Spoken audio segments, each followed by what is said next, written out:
श्री स्वामी समर्थ. सर्व स्वामी भक्तांचं आपल्या युट्यूब चॅनलवरती खूप खूप स्वागत आहे.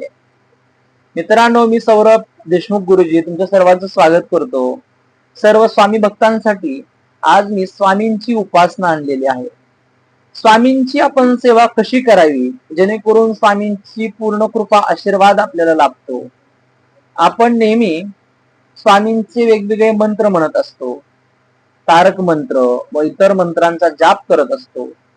कोणती अशी पूजा आहे जी स्वामींची केली पाहिजे, मुख्यतः कोणता असा उपाय केला पाहिजे जेणेकरून आपल्याला यश मिळेल, आपल्या जीवनामध्ये सदैव आनंद राहील, आपल्या मनातल्या सर्व इच्छा स्वामी पूर्ण करतील आणि सदैव पाठिंबा देतील. त्यामुळे स्वामी भक्तांनी नक्की केलं तरी काय पाहिजे जेणेकरून त्यांना त्वरित फल लाभेल. मित्रांनो, बऱ्याचदा आपण असं पाहतो, औदुंबराच्या झाडापाशी, पिंपळाच्या झाडापाशी वेगवेगळे फोटोज पडलेले असतात, वेगवेगळ्या पद्धतीचे तिथे देवांच्या मूर्ती पडलेल्या असतात.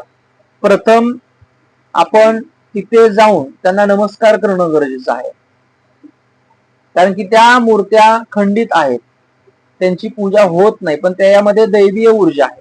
त्यामुळे त्यांना जाऊन नमस्कार पहिलं करणं गरजेचं आहे. नमस्कार करून त्यांचा आशीर्वाद घेणं गरजेचं आहे. त्याने सुद्धा आपल्याला सातत्याने पाठबळ मिळतं. हा पहिला उपाय तुम्हाला मी सांगितला. दुसरी गोष्ट अशी आहे, पिंपळाचं झाड आणि औदुंबराचं झाड. पिंपळाच्या झाडामध्ये विष्णू भगवंतांचा वास आहे, औदुंबराच्या झाडामध्ये दत्त महाराजांचा वास आहे. पिंपळाचाही उपाय करू शकता आणि औदुंबराचाही उपाय करू शकता. सर्वप्रथम औदुंबराच्या झाडापाशी स्वामींचा एक फोटो आपण लावायचा आहे औदुंबराच्या झाडाला, आणि नियमित त्या झाडाला पाणी व्हायचं आहे. त्या झाडाला एक दिवा लावायचा आहे. त्या झाडाला नमस्कार करून 11 प्रदक्षिणा किंवा 5 प्रदक्षिणा आपण घ्यायच्या आहे. प्रदक्षिणा म्हणजे काय? प्रदक्षिणा म्हणजे तुमच्या मागील सर्व बाधा, सर्व पीडा, सर्व काही स्वामी स्वतःकडे घेतात आणि सर्व त्या पिढेचं, सर्व बाधेचं नाश करायचं काम करतात असे स्वामी. त्यामुळे हा उपाय तुम्ही करून पहा.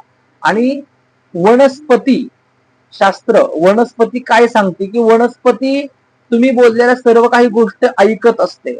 आणि औदुंबर अशी वनस्पती आहे ज्या वनस्पतीमध्ये दैवीय शक्ती आहे, देवांचा वास असतो, असं आपल्या हिंदू धर्मामध्ये प्रमाण आहे. मी म्हणत नाही, आपला धर्म म्हणतो. त्यामुळे आपण ज्या ज्या वेळेला ह्या जीवित वृक्षाची आपण पूजा करू, ज्या ज्या वेळेला आपण त्याला बोलू, त्या त्या वेळेला सर्व देवी देवतांपर्यंत, सर्व दत्तगुरूंच्या सर्व स्वरूपापर्यंत आपला आवाज जात असतो. त्यामुळे हा उपाय करणं खूप गरजेचं आहे. जे विष्णूची भक्ती करतात, स्वामींची भक्ती करतात, त्यांना वाटतं की आपण विष्णू भगवंतांची जास्त सेवा करावी किंवा स्वामींच्या स्वरूपामध्ये त्यांची पूजा करावी, तरी करू शकता. हाच उपाय तिथेही करू शकता. फक्त फोटो लावायचा नाहीये, दिवा लावून आपण प्रदक्षिणा घेऊन पाणी वाहताना बोलायचं आहे. मी जे काय असेल ते, त्याने त्वरित तुमच्या इच्छा पूर्ण होतात. असा हा इच्छापूर्ती कार्याचा हा व्हिडिओ आहे, ही माहिती आहे, मी आज तुम्हाला सांगितलेली आहे.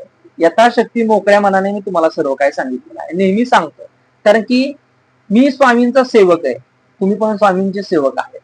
आणि एक सेवक दुसऱ्या सेवकाला, दुसऱ्या भक्ताला जर का काही सांगत असेल तर तो मोकळ्या मनाने सांगितलं पाहिजे. ते मी त्यामुळे मोकळ्या मनाने तुम्हाला सांगितलेलं आहे. मित्रांनो, माहिती आवडली असेल स्वामी भक्तांनो तर लाईक करा, शेअर करा, सबस्क्राईब करायला विसरू नका आणि कमेंट मध्ये सांगा की छोटीशी माहिती तुम्हाला कशी वाटली. चला भेटूयात परत. श्री स्वामी समर्थ.